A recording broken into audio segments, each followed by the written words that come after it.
Hello everyone, welcome to How to Solver. I hope you guys are doing well. Today I am going to show how to customize your WordPress site with additional CSS. So for this at first you have to visit your website. For example, this is my website, and then click on the customize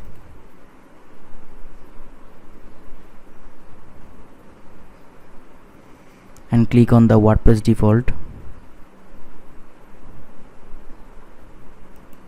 Here you can see additional CSS.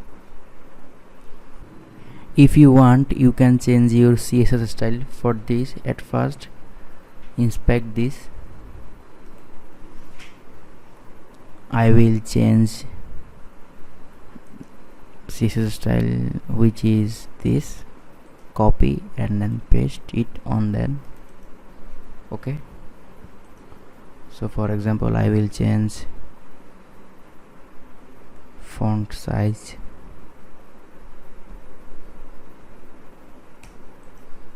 which is pixel. You can see the change.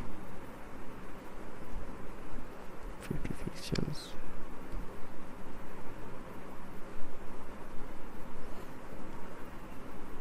And then click on the publish.